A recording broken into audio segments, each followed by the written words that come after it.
Press the bell icon on the YouTube app and never miss another update. इसने मृत्यु के ऊपर अधिकार प्राप्त कर लिया है,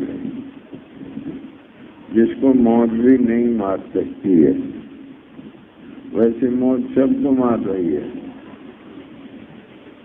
कोई ऐसा नहीं जन्मा जिसको मौत ने नहीं खाया हो। चाहे कितना ही सुंदर हो, कितना ही कुरूप हो, चाहे नारी हो, चाहे नर हो, गरीब हो या धनवान, बुढ़ा हो या जवान, बच्चा हो या युवा, जो भी होगा, मृत्यु किसी का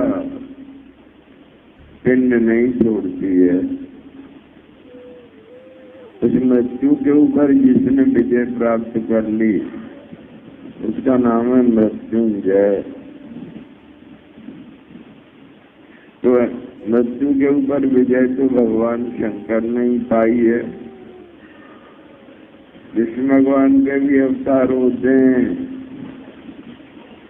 बहुत वर्षों तक भूभाग में रहते भी हैं, फिर अपने स्वधाम को पधार जाते हैं। पर शंकर को न अवतार लेने की जरूरत है, न कोई जन्म लेने की जरूरत है, हमेशा एक से ही बने रहते हैं। मृत्यु के ऊपर उन्होंने विजय प्राप्त की है, इसलिए सब देवों में वो महादेव हैं। उनसे हम प्रार्थना कर रहे हैं, त्राहि माम, बचाओ बचाओ बचाओ,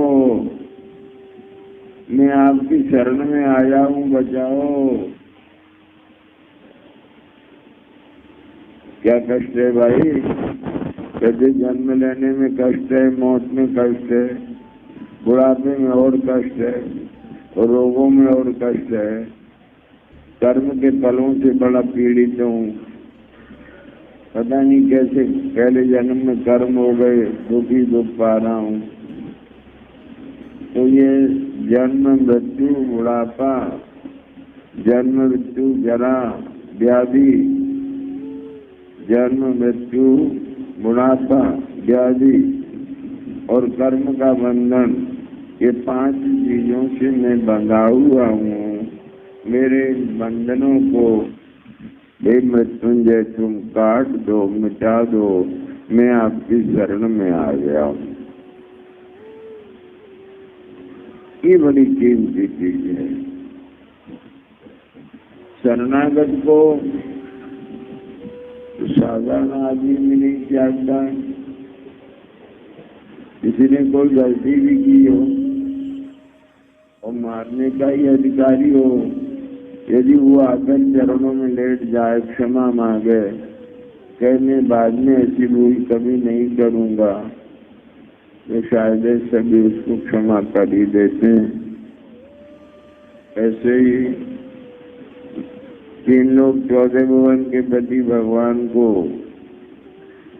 अपना सर्वस्व मानकर उनकी शरणागति को प्राप्त होते हैं। कहते भगवान मैं आपके शरण में हूँ, इसलिए मेरी रक्षा करो, मेरा पालन करो, पोषण करो, जन्म मृत्यु बुढ़ापा व्याधि और कर्म बंधनों से मुझे मुक्त कर दो।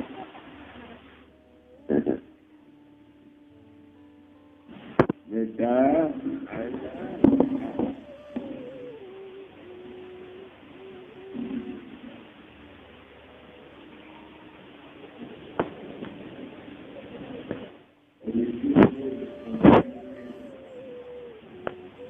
वेद पुराणों के तात्पर्य में ये बात आती ही है कि शरणागति ही सबसे श्रेष्ठ है। गीता में तो भगवान ने इस रहस्य को एकदम स्पष्ट कर दिया है और कह दिया एक धर्म नहीं सब धर्मों को त्याग दे। एक ही धर्म नहीं, सब धर्मों को त्याग दे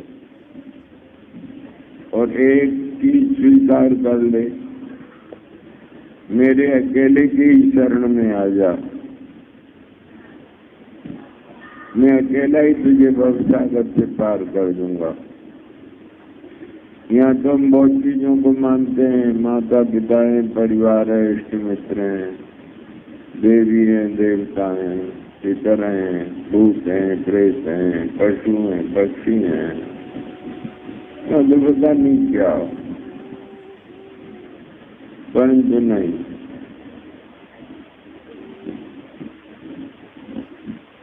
शरणागति जब हमारे हृदय देश में पैदा होती है तो हमारे संसार के आधार के ढीले होते जाते हैं। यहाँ तक शरीर से जो प्यार होता है जिन पदार्थों का, वो पदार्थ तो गए भाड़ में, उस शरीर से ही प्यार करना बंद कर देता है। वो शरीर से उतना ही प्यार करता है कि जितना उसको जरूरी है। शरीर में उसकी कोई ममता नहीं होती है, मोह नहीं होता है, चाहे बीमार हो, चाहे निरोगी हो, चाहे अच्छा खाना मिले, चाहे नहीं मिले, चाहे अच्छी जगह सोना मिले, चाहे नहीं मिले, जैसा भी हो, सब में अपने आप को जो सुखी बना लेता है वही भगवान की शरणागति को प्राप्त होता है। और जो उन चीजों की कमी होने पर ही दुखी हो जाता है, उदास हो जाता है, तो शरणागति नहीं भगवान की। ऊपर ऊपर से भले भगवान का नाम भजन कर लो, पर अंदर कुछ बाधा खड़ी हुई है, उनको निकालना पड़ेगा। सचमुच में सच्चे हृदय से भगवान की शरणागति प्राप्त करनी पड़ेगी। मैंने ये देखा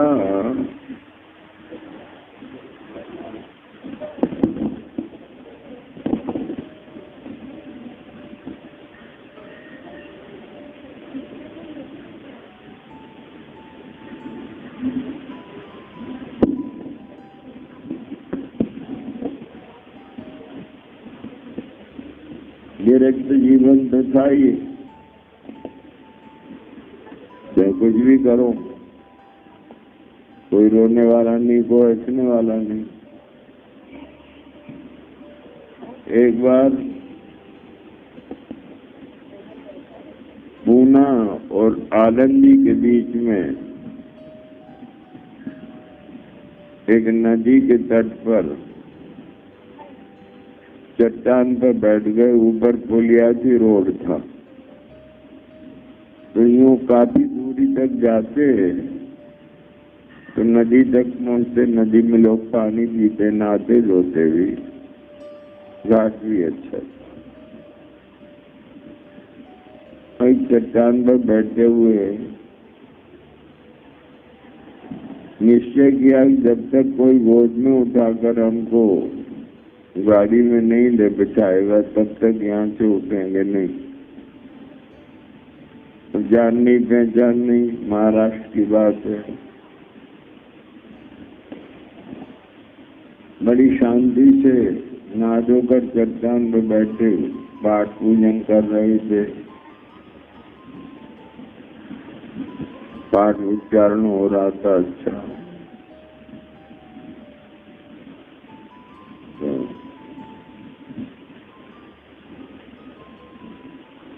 एक गाड़ी रोक करके आदमी आया,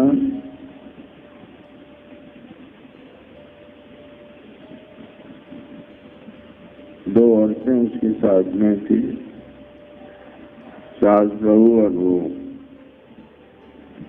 रईस था पूना का। नीचे उतर कर आए, उन्होंने हमसे पूछा, महाराज जी आपको कहाँ जाना है?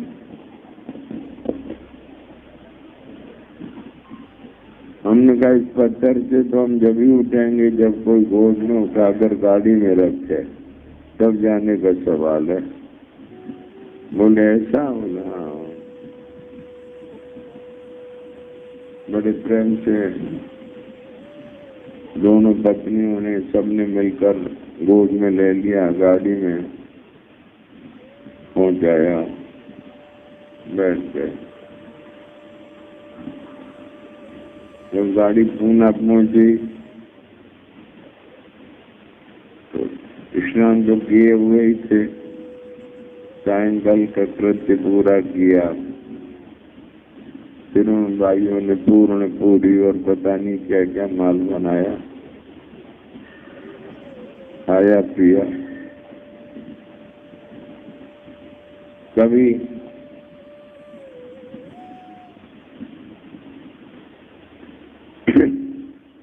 ये परिस्थिति मन को क्यों पैदा हुई? इसलिए क्या हमारी रक्षा करने के लिए भगवान खड़े हैं क्या? यदि खड़े हैं तो कोई भी प्रतिज्ञा करो, तो प्रतिज्ञा पूरी हो गई।